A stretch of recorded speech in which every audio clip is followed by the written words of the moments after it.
مولاي صل وسلم دائما ابدا على حبيبك. کئی لوگوں کو دیکھا کہ بیمار ہوتے ہیں، کبھی ہسپتال کا چکر، کبھی ڈاکٹر کے پیچھے. تو نبی علیہ الصلوۃ والسلام نے ایک حدیث پاک میں فرمایا، اس حدیث کو مسند احمد نے روایت کیا اور طبرانی نے روایت کیا کہ جو شخص فجر کے بعد 3 مرتبہ یہ دعا پڑھ لے، اللہ 4 مرضوں سے اس کو نجات عطا فرما دیتے ہیں. امید ہے کہ مستورات توجہ سے یہ بات سنیں گی اور اس کی اہمیت کو ذرا سمجھیں گی کہ جو شخص فجر کے بعد 3 مرتبہ یہ آیت پڑھ لے تو اللہ تعالیٰ اس کو 4 بڑے بڑے مرضوں سے بچائیں گے. نمبر 1، پاگل پن. اگر کوئی آدمی مینٹلی ان بیلنسڈ ہو، ریٹارڈڈ ہو،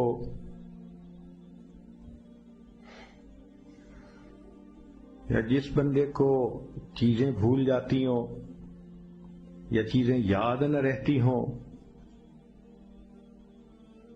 ذہن سے متعلقہ جو بیماریاں ہیں وہ اسی پاگل پن کے زمرے میں آئیں گی.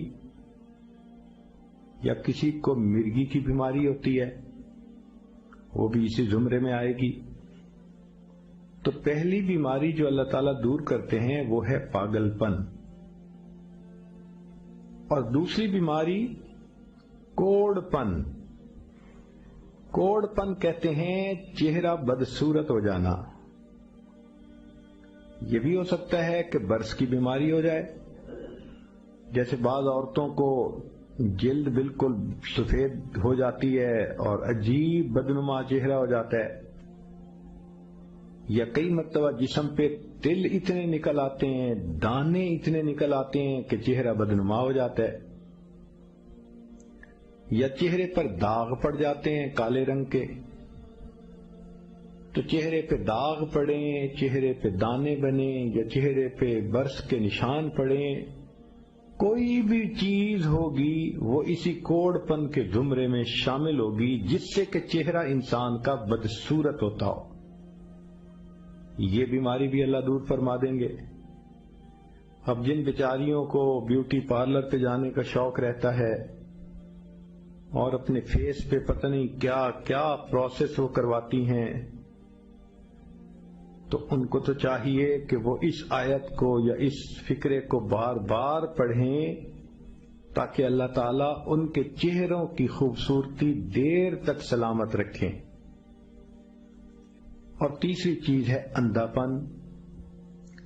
اندھے پن سے مراد یہ کہ آنکھوں کی بینائی ہی چلی گئی، یا آنکھوں میں موتیا بند آ گیا، یا آنکھوں پہ اینک لگانی پڑ گئی. یہ سب ایک ہی بیماری کی تفصیلات ہیں. تو جن کی نظر کمزور وہ بھی پڑھ سکتی ہیں،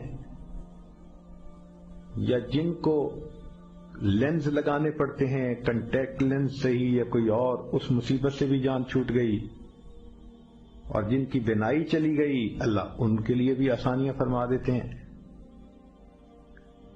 تو پاگل پن کی بیماری ختم، کوڑ پن کی بیماری ختم، اندھے پن کی بیماری ختم، اور چوتھا فرمایا فالج کی بیماری ختم.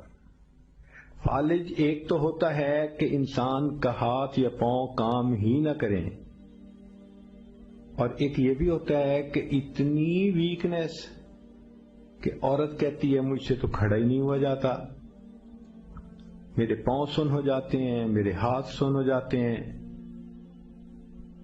یہ ساری چیزیں کمزوری اور فالج کی ابتدائی سٹیجز ہیں. تو یہ سب چیزیں ٹھیک ہو جاتی ہیں. اب بتائیں کہ اتنی بڑی بڑی بیماریوں سے جس بندے کو بچنے کی خوشخبری مل رہی ہو تو وہ تو پھر اس عمل کو کیے بغیر رہ ہی نہیں سکتا. اور یہ عمل دیکھو چھوٹا کتنا ہے. وہ جو فکرہ فرمایا حدیث میں وہ ہے سبحان اللہ العظیم و بحمدہ ولا حول ولا قوت الا باللہ. اتنا سا فقرہ پڑھنے پر اللہ چہرہ بھی پر نور بنا دیتے ہیں، میموری بھی تیز کر دیتے ہیں، اللہ تعالیٰ بینائی بھی تیز کر دیتے ہیں، اور اللہ تعالیٰ جسم میں طاقت بھی بھر دیتے ہیں. يا إلهي أنت ربي ذو الجلال والإكرام، يا إلهي فاعف